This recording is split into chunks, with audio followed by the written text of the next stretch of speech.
Hi hello నమస్తే, welcome back to our channel we food things. ఈ రోజు అయితే మనం చేసుకోబోయే రెసిపీ తోటకూర పులుసు. చాలా బాగుంటుంది.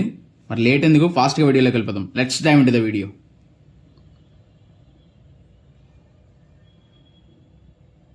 తోటకూర పులుసు చేసుకునే విధానం, ముందుగా అయితే మనం తోటకూరని మొత్తం నీట్గా కడుక్కోవాలి. ఇక్కడ చూపిస్తున్నట్టుగా ఇలా చేస్తే మనకి తోటకూరకున్న మట్టి అంతా అయితే కనుక రిమూవ్ అయిపోతుంది.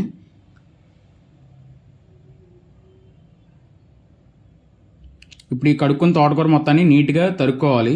అండ్ నెక్స్ట్ థింగ్, మనకి దీనిలో కావాల్సిన ఇంగ్రీడియంట్స్ చూస్తే ఉల్లిపాయ, కందిపప్పు, ఉప్పు, కారం అండ్ టమాటా, పచ్చిమిరపకాయలు. మనం ప్రాసెస్లోకి వెళ్ళిపోతే కనుక ఫస్ట్ కందిపప్పుని అయితే మనం నీట్గా కడుక్కుని తర్వాత కందిపప్పుని మనం బాయిల్ చేసుకోవాలి.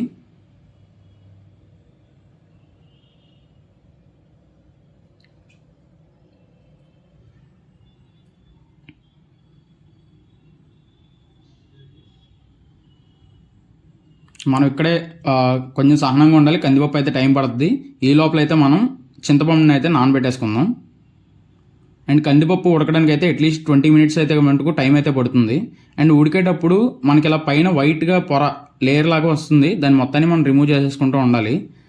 అండ్ కందిపప్పు ఉడకడానికి టైం పడుతుందని చెప్పాను కదా, మనకి కందిపప్పు ఉడికిన తర్వాత అయితే ఇలా మెత్తగా పలుకు చూసుకోండి ఒకసారి. పలుకు మొత్తం ఉడికింది అనుకున్న తర్వాత మనం ఇందులోకి ఉల్లిపాయలు, తోటకూరను అయితే యాడ్ చేసుకోవాలి.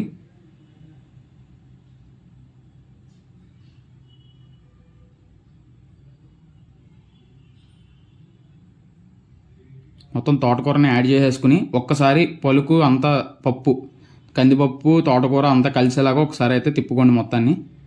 అండ్ వాటర్ పడతాయనుకుంటే కనుక వాటర్ కూడా యాడ్ చేసుకోండి.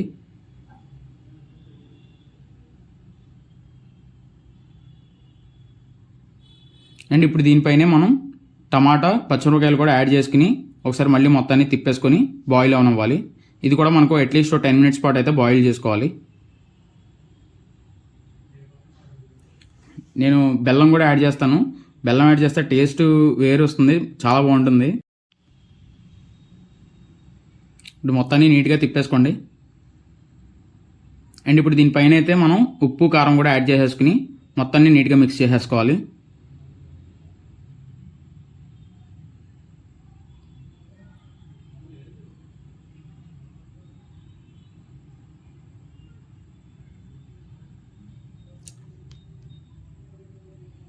మనకి ఇది మొత్తం బాగా బాయిల్ అయిన తర్వాత అయితే మనం ముందుగా నానబెట్టుకున్న చింతపండు మొత్తాన్ని, చింతపండుని బయటికి తీసేసి ఆ పులుసు మొత్తాన్ని మనం అయితే ఇందులోకి అయితే యాడ్ చేసేసుకోవాలి.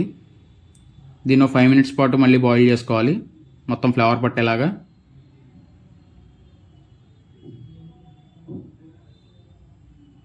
అండ్ ఇదైతే ఉంటుంది. ఈ లోపల మనం అయితే కొంచెం బియ్యపిండి అండ్ నెక్స్ట్ ధనియాల పొడి తీసుకుని రెండింటిని మిక్స్ చేసుకోవాలి. మిక్స్ చేసుకుని వాటర్తో నీట్గా ప్లెయిన్గా పల్చగా చేసుకుని వాటర్ మొత్తాన్ని దీనిలోకి అయితే యాడ్ చేసుకోవాలి. మనకి ఇక్కడ చూపిస్తున్నట్టుగా తోటకూర అంత కలర్ చేంజ్ అయిన తర్వాత అప్పుడు మనం దీని మొత్తాన్ని వాటర్తో మిక్స్ చేసుకుని అయితే యాడ్ చేసుకోవాలి.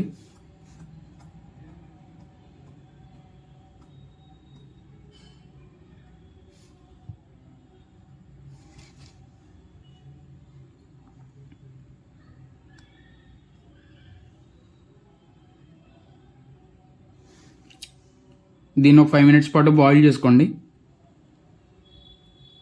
అండ్ ఇప్పుడు ఇంకో స్టవ్ మీద అయితే మనం పోపుని అయితే వేయించుకుని ఇందులోకి అయితే యాడ్ చేసేసుకుంటే తోటకూర పులుసు అయితే రెడీ అయిపోతుంది. మరి పోపు అయితే రెడీ చేసేసుకుందాం.